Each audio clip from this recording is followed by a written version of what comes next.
Oluvannyuma lw'enjego okubanga nati yabalokawo mu bitundu by'e Kasese, amafuta bwe gabaluka ne gatta abantu abawerako, sakati n'abamu ne babuuka n'ebisago eby'amaanyi ebintu ne byonooneka, omukulembeze w'eggwanga Gen. Yoweri Kaguta Museveni yavaayo mu ngeri yankusuulidde omwoyo nga nakyeyombekedde akufumbira embaala nga bw'agenda okulirira abantu bano wabula n'okutuuka olunaku olwaleero ekisuubizo kyafuuka gannyana aganywebwa omuwangaazi.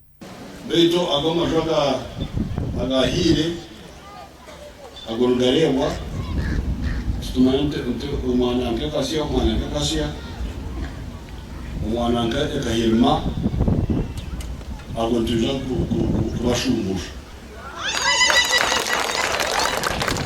Newankubadde ebintu bya bukadde na bukadde byayonooneka, abantu bavuddeyo ne beekubira endulu nga bagamba nti bakola endagaano n'okuwandiika ebipapula eby'enjawulo nga biraga nti bagenda kuweebwa ensimbi, wabula basabye Pulezidenti Museveni aveeyo abeere ng'ayingira mu nsonga zaabwe nga tebalabanga ku nnusu n'olwaleero. Yalagira kubanga Pulezidenti wabanga agambye tuwali omulala asobola okwongerako, tulowooza nti bano abakulembeze ba disitulikiti oba banabo ku ntuuka bali waggulu, kubanga Pulezidenti yaleka wano ng'agambye nti abantu bano bagenda babasasule. Simanyi Pulezidenti lwakyayogera ate abalala no batatuukiriza. Pulezidenti wiito mulungi okuyiha obwiito abantu abiwagambire kuyiza kusumbuusa titwakalyabaga kantu koona twakatunga gansumbuusa tuli kubi munonga tuli kubi kandi kubi nkakuwa tusiye nahati tuna hakuraara twanyisa amazuuko nkane sente zikatuburira hati abo butuwombekye butukuraaramu embeera yitu nimbi munonga kandi munonga inzu yonekasya yawawo ndyawo nimbonabona nangwa nabombekireho obuzu bw'okuzamu nyowe tigina okukanyombekeraho wabula ndiyo nimbonabona ndyaho ensi nenyosya tinyine butooro. Bano bagasseeko nti bizinensi zaabwe zayonooneka era zaali mu looni nga n'abamu batuuka n'okulya ensimbi eza looni okugezaako okuzimba amayumba nga balowooza nti ensimbi ezinaabasasulwa oluvannyuma lw'okuyirira bagenda kubanga nate basasula amabanja, wabula batuukira olunaku olwaleero nga buli omu yeemagaza bwemagaza nga tebamanyi kikigenda mu maaso nga beetaaga buyambi.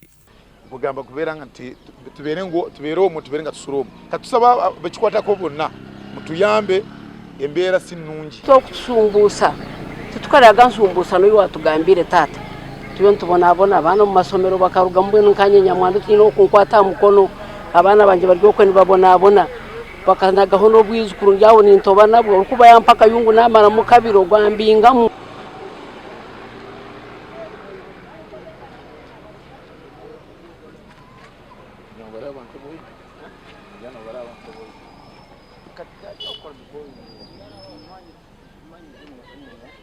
Salt Media esobodde okwogerako ne RDC wa Rubirizi District Kikashemeza Brown nategeeza nga oluvannyuma lwa tanka y'amafuta eya Kyabura Fuel Tank okwabika abantu abamu bafuna ebizibu eby'enjawulo era ne baleeta okwemulugunya mu yafisi ye era ng'ensonga zimanyi bulungi.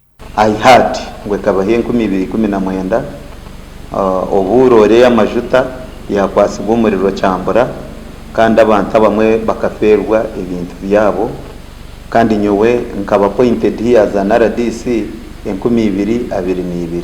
Agasseeko nga abakulembeze bakola obutaweera okulaba ng'ensonga eno nateeva mu ddiiro n'okutuukiriza obwenkanyi wamu n'ebisuubizo ebyasuubizibwa newankubadde wakyaliwo okusomozebwa okw'enjawulo.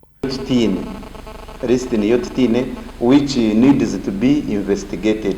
Okumanya aba bari kukomplaininga bakaba bajya list yabire ya approved kandi kubagire kuba compensatinga bo babasige nyuma kandi abandi ni bagamba ngo ababire approved list yabire approved ejo akasente kaye kagireta ekakatunga. Bya Tumisime Gerard, Salt TV.